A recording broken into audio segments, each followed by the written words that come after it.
Desde dezembro de 2015 está em vigor uma lei que determina regras para a realização dos pancadões. Aquelas baladas em plena rua com som alto e muita gente. Assim como a Prefeitura, o governo paulista também adotou as novas normas. A lei estadual que regulamenta os pancadões foi elaborada aqui no Parlamento pelos deputados Coronel Camilo, do PSD, e Coronel Telhada, do PSDB. O TV em Revista começa agora. A periferia de São Paulo é carente de lazer e cultura. Os jovens encontraram no pancadão o baile funk que acontece na rua de uma hora para outra. É hoje que o baile vai ferver, é hoje que o baile vai brasar. Uma maneira barata para se divertir. E não precisa muito. Basta um carro tunado, aquele com som bem potente, e aos poucos as ruas ficam assim. Gosto. Adoro. A gente fica um bolinho na rua, assim, curtindo.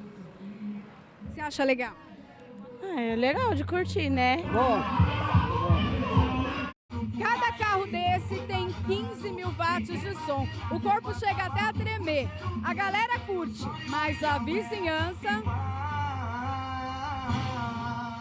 Não gosto, porque eu tenho filho pequeno, incomoda demais o barulho, é super alto e você não consegue dormir, treme a janela, treme tudo. Barulho incomoda você não consegue dormir, é uma coisa insuportável. Thales nasceu no bairro do Vista Alegre, periferia de São Paulo, e costumava promover pancadões no bairro, chamados fluxos. Simplesmente a gente pegava redes sociais, divulgava pelas redes sociais, avisava o pessoal, e quando chegava no dia e na hora, todo mundo se encontrava, abria o porta-mala e deixava rolar a noite inteira. Quais eram os problemas que vocês tinham? Era muitos, era drogas, era criançada bebendo, criançada que ficava dançando, que às vezes não tinha um responsável delas. MCs e a comunidade se uniram para encontrar locais adequados, como praças ou espaços próprios para shows. Escolhemos 4 locais na nossa região da Zona Norte e através desses 4 pontos, com toda essa estrutura que a Prefeitura de São Paulo, do prefeito Haddad, passa para a gente começou a fazer organizado o Mega Fluxo da Hora Legal. É um projeto tão bacana que a comunidade toda absorveu. Então, para a molecada de hoje em dia, em São Paulo, no geral, está todo mundo cobrando esse mesmo comportamento que foi feito aqui da Zona Norte. Então a gente serve como um modelo, na realidade. Mas a gente não fez nada sozinho, fez uma construção em conjunto com todas essas comunidades, com os meninos do funk. A gente montou a União dos Produtores de Funk do estado de São Paulo. Foi muito legal, os meninos fizeram carteirinha. Eles são credenciados na subprefeitura, tem credencial, os carros são credenciados, as barracas, todas elas entregam as notas de procedência das suas bebidas, para que não vendam bebidas ilícitas. Então a gente tem na realidade, um projeto que está dando certo. MC Dani, que só se apresenta em eventos oficiais e autorizados, acredita que uma lei assim vai dar mais segurança para quem gosta de funk. Funk é um lugar que como a gente trabalha a semana inteira, acho que o funk é um pouco da gente ter um lazer, tentar se divertir com os amigos. Só que eu tô consciente do que acontece na favela e o que acontece na minha vida. E o pessoal curte? Curte bastante. Sei que a luta é difícil, mas o resultado vai valer a pena. Na batalha um pouco de suor, não dá nada, não tem problema. Mas quem passa sede comigo vai beber do meu xandão. A luta foi difícil, agora é comemoração. Uma lei federal proíbe consumo e comercialização do lança-perfume em todo o país. Considerada pelo Ministério da Saúde como substância altamente tóxica, o lança-perfume causa dependência química e psíquica e, mesmo proibido, muitos usuários têm acesso ao produto. Mas uma lei estadual paulista entrou na luta contra o consumo do lança-perfume. Desde março está em vigor a proibição da venda do solvente usado para a fabricação ilegal do produto. O lança-perfume foi moda nos carnavais do século passado. No começo, a substância circulava entre os folhões de forma inocente, até que passou a ser usada como droga. Por isso, teve sua fabricação proibida no Brasil e seu uso é crime. Atualmente, a substância é a mais consumida nas festas pelos adolescentes depois do álcool. Especialistas alertam que a reação do lança-perfume no organismo ocorre em 2 fases. A primeira é a da euforia, como se o usuário tivesse ingerido bebida alcoólica. A segunda fase é a depressiva, quando diminuem os batimentos cardíacos e a frequência da respiração, e aumenta a dificuldade da coordenação dos movimentos e da fala. Como o efeito inicial da droga dura no máximo 15 minutos, os usuários repetem as inalações muitas vezes para prolongar a sensação de prazer, o que eleva os riscos de coma e morte. Esses mesmos riscos são potencializados quando o lança-perfume é usado em conjunto com o álcool. Lucas Rocha, o MC Garden, sucesso na periferia com as letras conscientes do seu funk, conhece de perto a realidade do lança-perfume entre os jovens nos bailes. A gente observa que o consumo é livre e de fácil acesso e chega em crianças, chega em adolescentes, né? Principalmente quando eu faço eventos abertos para governo, prefeitura, tanto faz, que aí eu vejo que a comunidade ali está em volta e não toma uma providência, vê um moleque de 13 anos usando, e isso aí é triste. MC Garden escreveu uma letra ao voltar para casa depois de um show em que presenciou os jovens usando o lança-perfume. Encostei ali num baile funk e fui vendo uns bang que não era bom. É que eu vi uns moleque de 13 com a cara de sono, ela tinha na mão. E essa lata já tava amassada, em vez de refri tinha lança-perfume. É o perfil do moleque que o pai fugiu da responsa e a mãe não assume. Preocupado com a escalada da droga em São Paulo, o deputado Caio França, do PSB, apresentou o projeto de lei na Assembleia que proíbe a venda de solvente de tintas pelo comércio aos menores de 18 anos em todo o estado. Hoje, por um preço muito barato, a pessoa consegue produzir frascos e mais frascos de lança-perfume e vender numa balada, num baile funk, numa festa rave. Então, a ideia é poder ir na origem, né? Dificultar do menor ter acesso a esse tipo de produto químico. E o DJ não tinha consciência nem experiência, só fez piorar.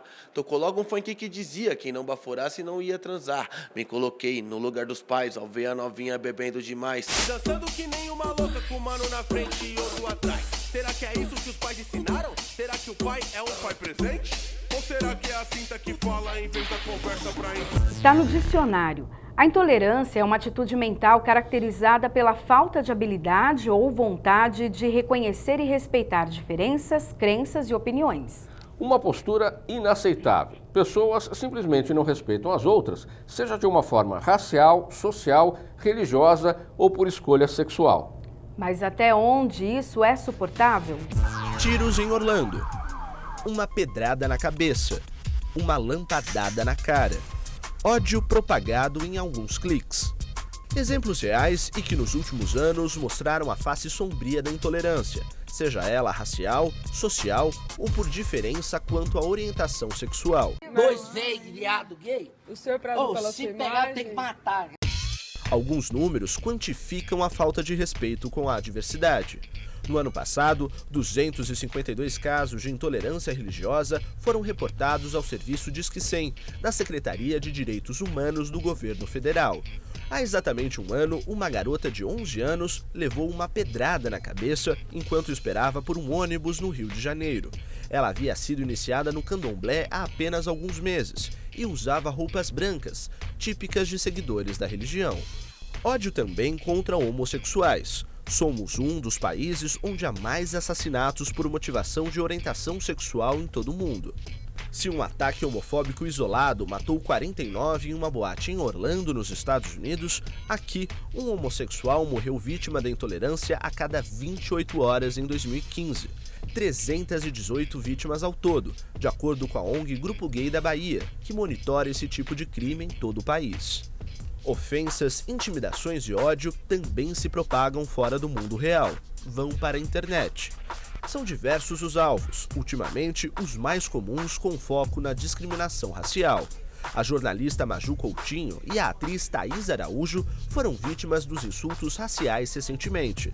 A SaferNet, instituição que registra queixas de violações de direitos na internet, recebeu em 9 anos quase 500 mil de denúncias de casos de racismo, 55 mil deles apenas no ano passado. No campo da política, mais intolerância. O candidato do Partido Republicano à presidência dos Estados Unidos, Donald Trump, disse que a maior nação do mundo tem que se fechar aos imigrantes. Tantos casos deixam perguntas. Somos intolerantes com o diferente? E por quê? A intolerância gera violência e as mulheres são as maiores vítimas. Preocupada com os crescentes casos de abusos e agressões, a Assembleia Legislativa entrou em defesa das mulheres. Uma frente parlamentar foi instalada e discute políticas públicas para vítimas de violência. Segundo a Secretaria de Segurança de São Paulo, de janeiro a abril, 2.000 casos de estupro foram notificados este ano. Por ano, em todo o país, são 50.000, mas estima-se que este número chegue a mais de 500 mil. São mulheres que sofrem esta ou outras violências, mas não denunciam. Mesmo com tantos casos de violência, segundo a Frente Parlamentar em Defesa da Mulher, há muito para se fazer no Estado.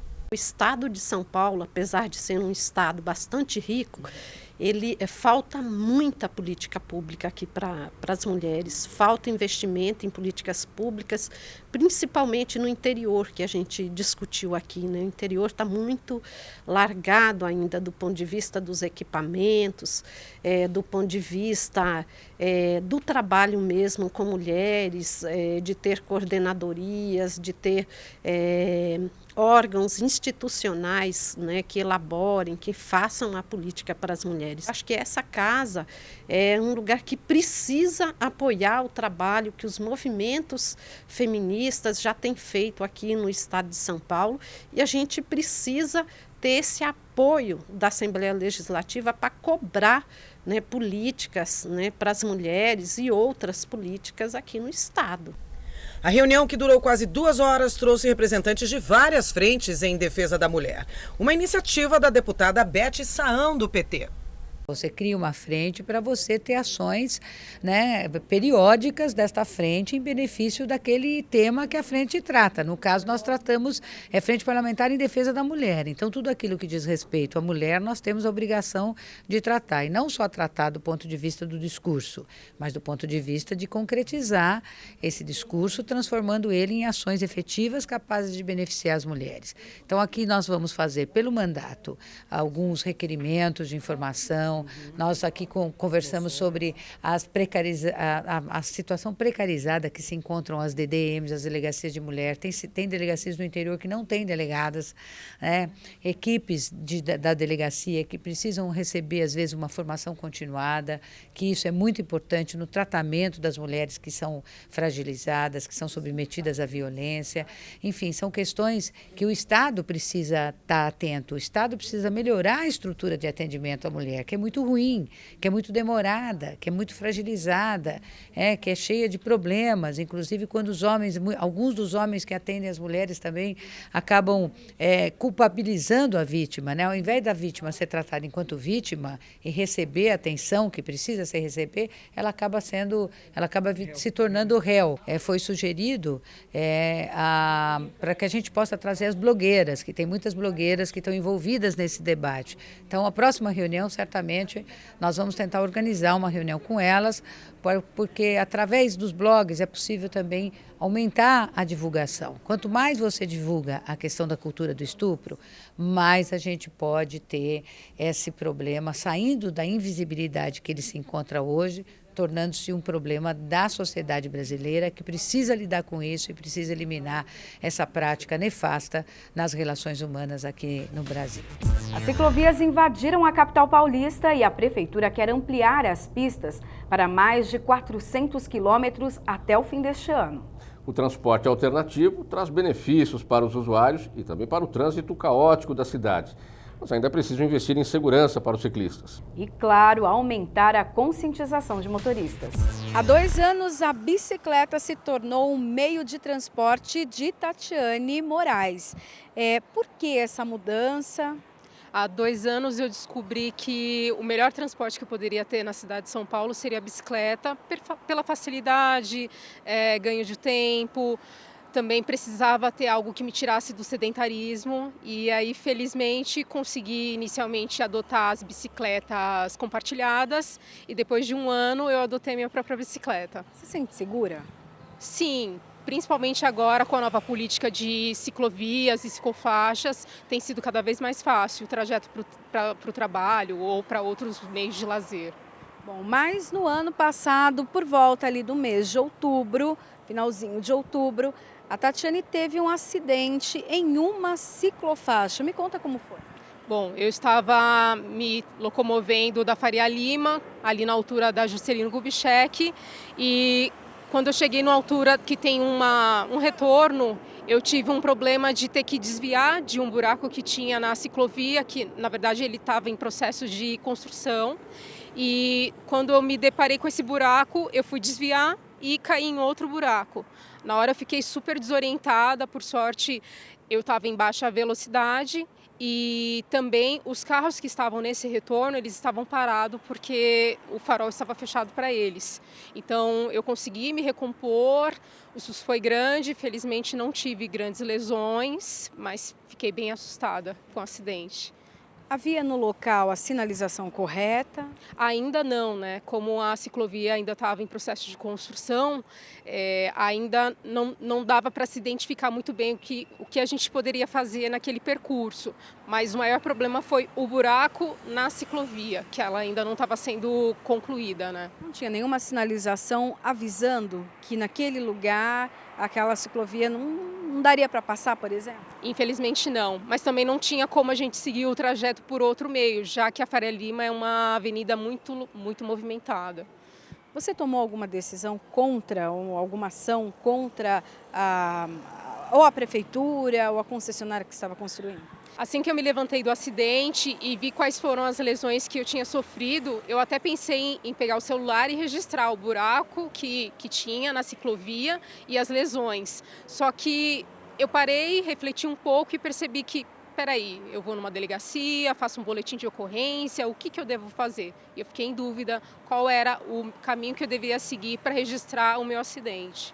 Mas o que poucos sabem é que existe legislação que protege o ciclista. Nós vamos conversar agora com o advogado Fernando Torres. No caso das pessoas que se machucam por conta da má qualidade na ciclovia, quais os direitos que ela tem?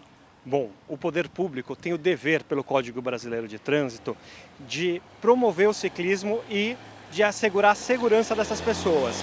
Dessa forma, a qualidade das ciclovias é um dever do poder público. E a pessoa que se machuca por conta de um buraco, ou que tem seu patrimônio, a bicicleta, danificado por conta de um buraco, deve ser ressarcida pelo poder público. A gente vê que, por exemplo, aqui há um desnível, há várias pedrinhas, o que pode fazer com que o ciclista caia. Aí ele faz o quê? Se ele cair, ele precisa juntar provas, como é? Bom, esse é um desnível normal de asfalto. Me preocupa mais como ali tem um buraco no asfalto para os carros. Esse é um buraco que pode fazer mal tanto a um carro quanto a um ciclista. Um ciclista que presta atenção não passa aqui, não se machuca. Ele deve fotografar o buraco, ele deve comprovar que este local não estava adequado. E aí ir atrás dos seus direitos diante da justiça. A gente vê ali que um carro parou bem na ciclovia. E daí, nesse caso, se viesse um ciclista e acabasse se acidentando? Esse carro, nesse momento, é responsável pela segurança do ciclista. O Código de Trânsito, ele é muito claro em que os veículos maiores são responsáveis pelos menores e os veículos motorizados pelos não motorizados. Aqui são duas coisas, ele é responsável pela segurança do ciclista, também ele pode tomar uma multa, porque isso está previsto também como infração de trânsito. Quais são as provas, então, que o ciclista precisa ter para entrar com algum processo e qual tipo de processo ele pode entrar? Olha, são muito variadas, pode ser um boletim de ocorrência, pode ser o próprio celular da pessoa que pode tirar uma foto e comprovar a ocorrência de um determinado fato.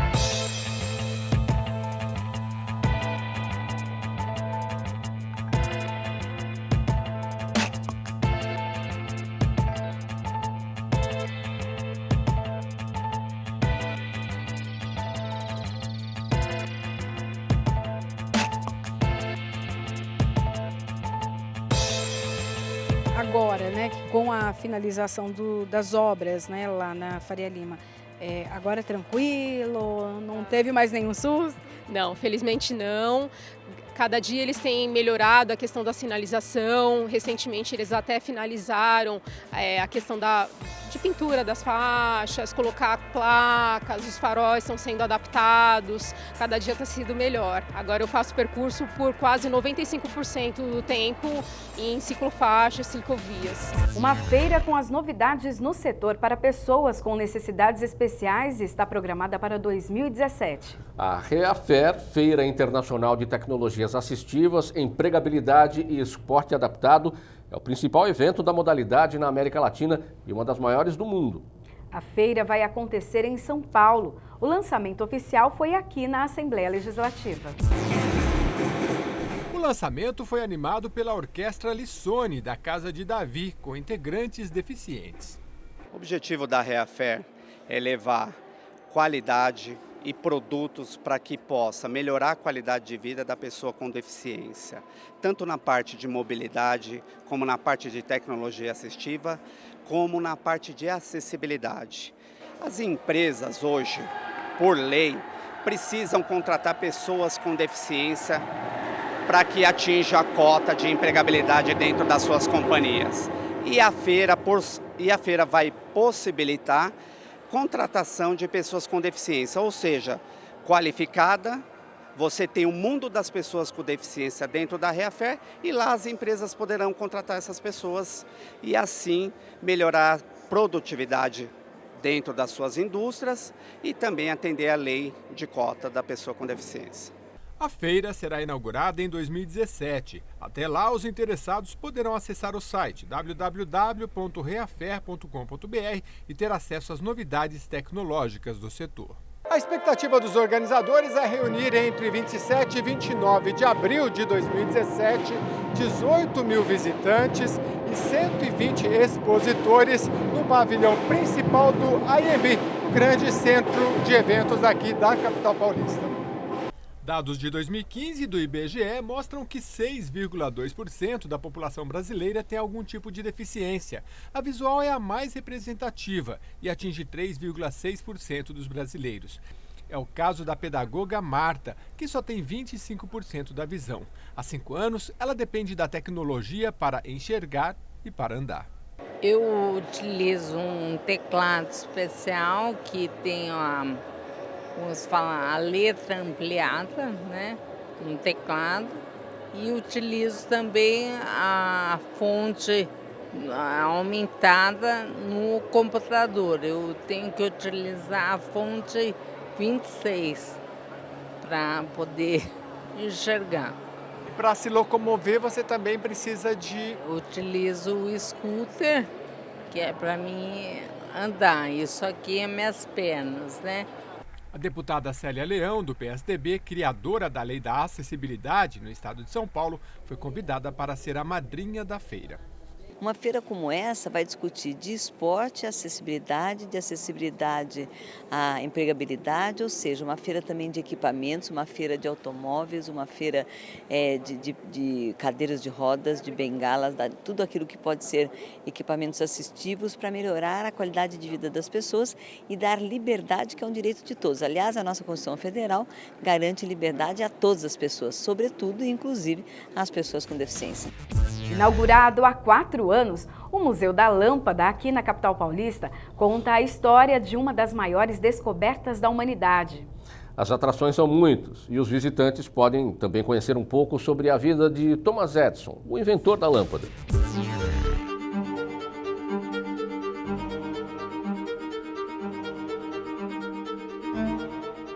Nós estamos no Museu da Lâmpada, que fica na zona sul da cidade de São Paulo. E este espaço é o laboratório de Thomas Edison, que é o inventor da lâmpada. Quem vai explicar um pouquinho melhor para a gente sobre esse espaço é o Davidson Paiva, que é o guia aqui do Museu da Lâmpada. Me conta um pouquinho desse espaço, um laboratório. Isso mesmo, aqui nós detalhamos, né, uma réplica do laboratório de Thomas Edison. Esse espaço ainda existe, fica localizado em Nova Jersey, nos Estados Unidos. E foi nesse espaço onde Thomas Edison criou as suas mais de 2.000 patentes, né, que levou o seu nome. E nós temos algumas réplicas aqui para mostrar para vocês, né? O fonógrafo, que é um reprodutor de sons, que foi criado por Thomas Edison, ele tanto gravava quanto reproduzia. O gramofone, que apenas reproduzia sons. E uma das invenções mais bacanas de Thomas Edison é o cinetoscópio, uma máquina que reproduzia imagens como se fosse uma espécie de animação. Esse foi o princípio do cinema.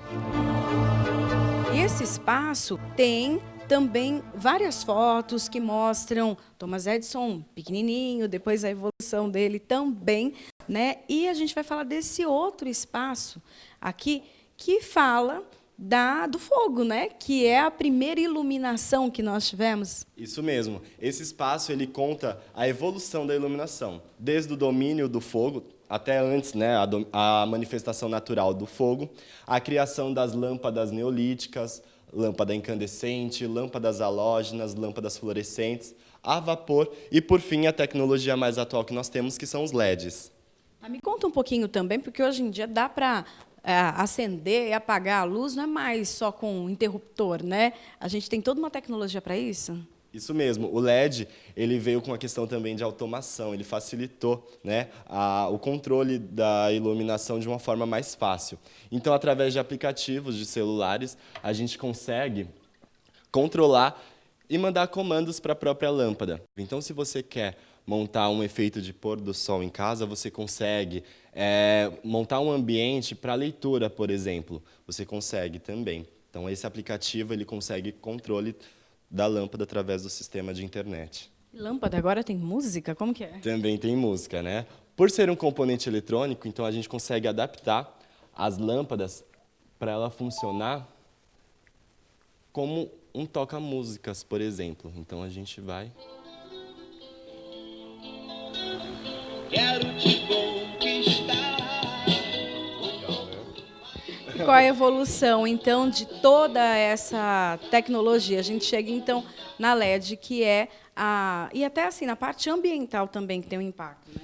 Isso mesmo. Aqui no Museu da Lâmpada, a gente conscientiza também tanto o consumo quanto a reciclagem de lâmpadas.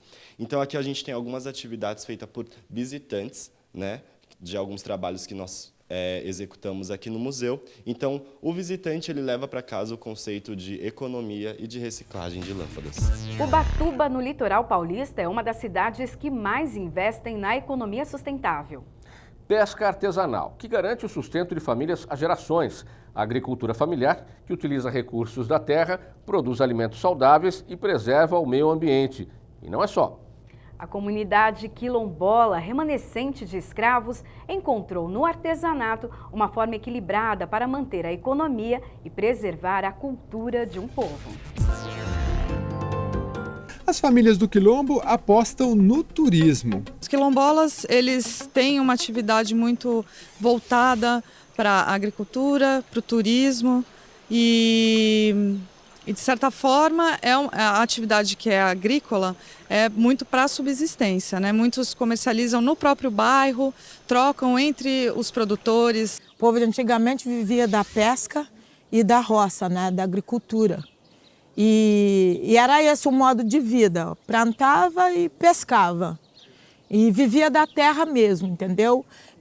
Não tinha dinheiro, mas também não sentia a falta dele, porque, na verdade, nós tínhamos de tudo, né? E a gente sentiu a necessidade, já que não podia mais plantar, a gente sentiu, então, a necessidade de se ter uma outra renda, uma outra fonte de renda, e isso através de comércio, né? Comercializar. E aí vocês comercializam o quê? Basicamente a farinha? A farinha, aqui é a farinha, mas o nosso principal fonte de renda hoje é o turismo. A gente trabalha com turismo, com a gastronomia e com o artesanato. O artesanato também tem ajudado na geração de renda e envolve cerca de 2.000 pessoas. A prefeitura ela fomenta muito e dá abertura para espaços, né, no município para que os próprios produtores possam comercializar seus produtos no local. A vocação da cidade fez com que agentes da área de saúde vissem na atividade uma forma de gerar renda e envolver pacientes em situação de vulnerabilidade social. O artesanato também faz parte desta economia sustentável aqui em Ubatuba. A Rosa já trabalha com artesanato há muito tempo, a vida toda praticamente, né? A vida toda. E hoje você faz esses chinelinhos aqui, por exemplo, com esse material que a gente está vendo aqui ao fundo, né? Esse chinelo aqui, por exemplo, quanto tempo você gasta para fazer? Das 8 até as 9, quando não tem nada para mim fazer para parar. Em uma hora você faz um chinelo desse? E vende por quanto, aproximadamente? R$5. Eu vendo assim, de as casas, né? Porque no artesanato mesmo vai mais que R$2. Dona Rosa faz parte de um grupo de pacientes da rede pública de Ubatuba que encontraram no artesanato um apoio para o tratamento, um projeto do Núcleo de Apoio e Assistência à Família. Eles comercializam os produtos em feiras locais, uma atividade que tem dado resultados animadores. Muito bons. Dona Rosa, por exemplo, é uma paciente que a gente conseguiu trazer muito para o posto de saúde, ter convivência com os outros pacientes. Os outros pacientes que são os facilitadores também, eles ajudam na autoestima deles, porque eles vão ensinar o que sabem. Então, a gente está sentindo que para os pacientes tem sido muito bom.